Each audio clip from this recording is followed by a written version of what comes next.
In a few minutes, you'll have a way to fix this that actually sticks. I've had enough of this. I'm quitting.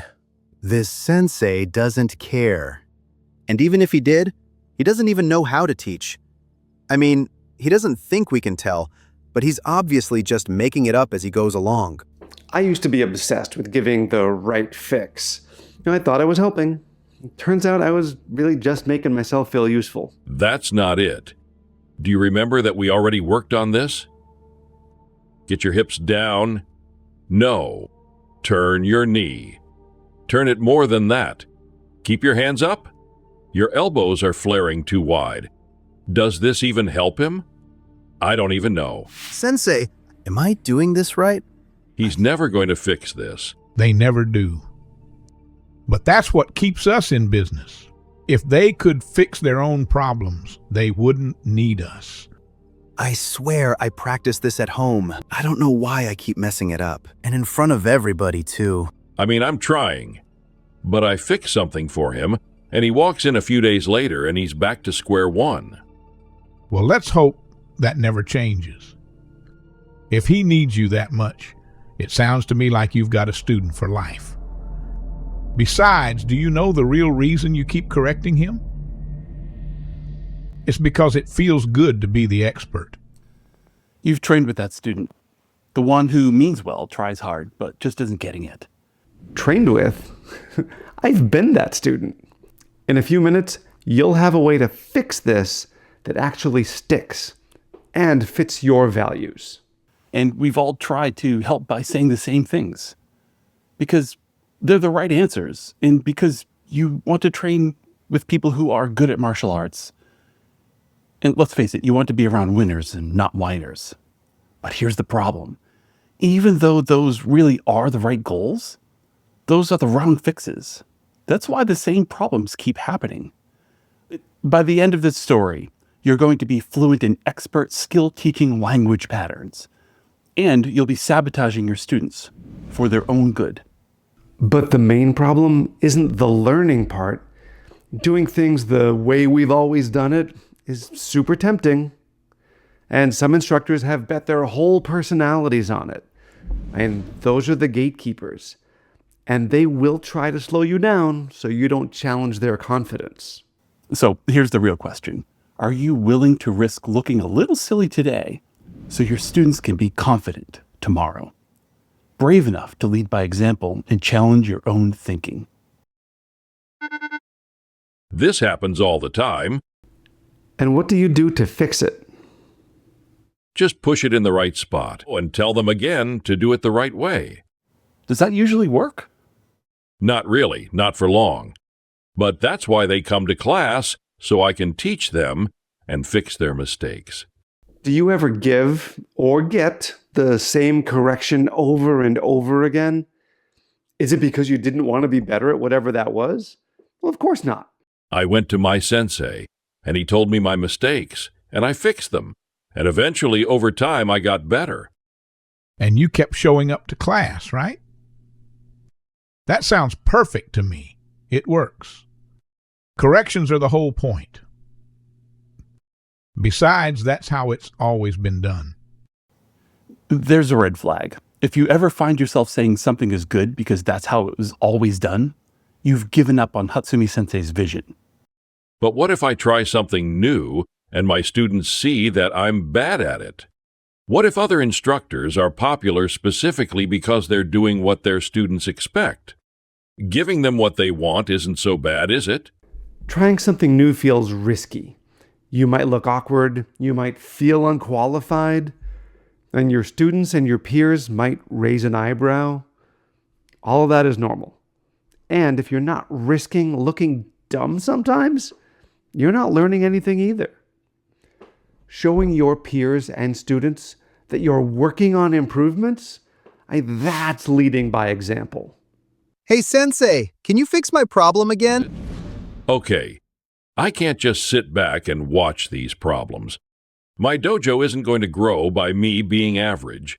I'm going for it. But I don't want to reinvent any wheels. He doesn't know it yet, but the next decision he makes is going to either save his dojo or blow up his reputation. The real villain isn't your struggling student. It's this idea that being the fixer makes you a good instructor. It doesn't.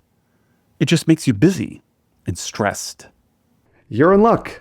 Nerds to the rescue. Not only has the research been going on for decades for skill acquisition and instructor development, but just a little bit of reading or podcast listening can really help out. And some of our favorites are in the description below. And really, we just wish someone had handed us this stuff 20 years ago.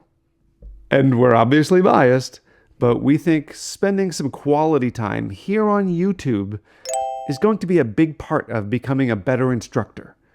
Especially if you join the discussion in the comments down below and subscribe, please, to be a part of the evolution happening right here. And tell us what's worked for you. Tell us what's failed spectacularly. And we all have those stories too. The bottom line is this. We want you to sabotage your students. Okay, that's almost true.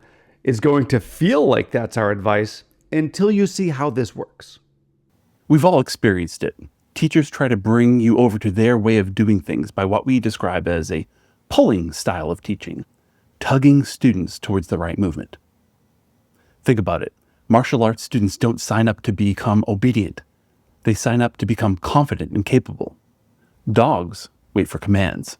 Wolves solve their own problems. Which one do you want in your dojo? A super common error is to allow that knee to turn inward to flop in, a valgus knee situation. Look what it does to the rest of the body. The opposite hip kicks out, the shoulders pitch forward out of good posture because of that connection along that spine. Now, common way to try to fix it is to say, hey, that's the wrong direction. Let me pull it back into the right spot or push it back into the right spot. But that's the wrong fix. Look what the knee learns to do. If you try to yank it back into the right spot, your knee fights back into the wrong spot. So how do we make it so it's worse so the person fixes it to make it better? We suggest you actually, it'll look like you're sabotaging them. You make the problem worse. Here we are. You could use your hand. You could use, in this case, a rope, and try to make it so there's strong resistance into the problem. You could even do this solo, obviously. Now, the knee or the hip learns by resistance to push into the right spot. If you wanted to make it even more interesting or dynamic, you could add a flexible component, considered an overall perturbation. You're making it so there's variable resistance, variable directions. You could put the resistance or the band on either side of this, but to see it here, it's by the knee. Now look at what that person's learning to do. They turn against a variety of force factors into the fix. Another one is to let that elbow flare out. It happens right here. And in many situations, you'll see this. Here we're showing it in katate bofuri for the sanchakubo or the hanbo. Usually fixed by or tried to be fixed by this, right? You wrap something around the body and it looks like, hey, I'm the right coach. I fixed it. Their elbow is in against their body like I told them to. But reconsider this. In that position, you're fooling yourself. It looks right. Their elbow's staying in. But why is it staying in? Because they're not choosing to keep it in. In fact, the only way this stays on tight is the elbow actually pushes away from their body, creating the wrong problem again.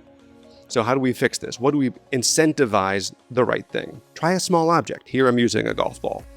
Put it under the armpit in this case, so you're pinching in.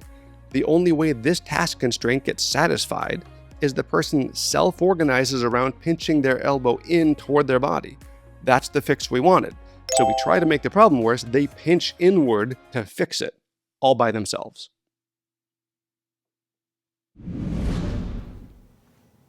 It won't always go as planned.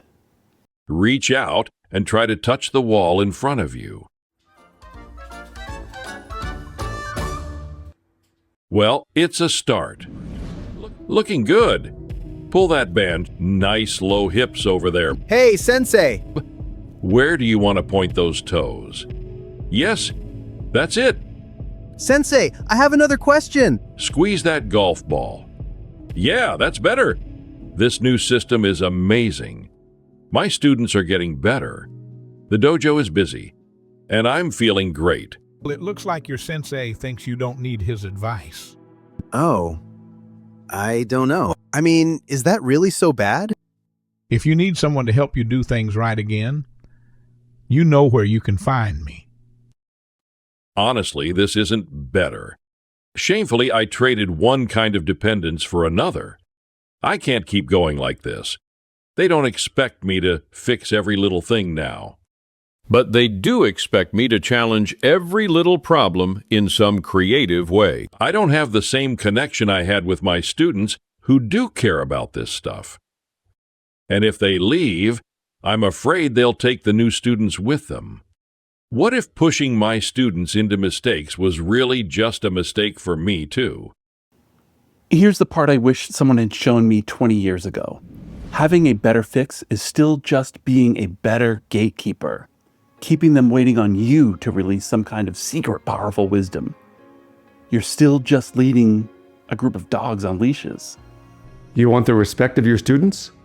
Give them the real secrets, the tools to do this for themselves. Teach them this same approach. Look, it's going to ruffle some feathers, pushing yourself, your training partners, and your students into mistakes. But facing challenges is the whole point. You want the respect of your peers?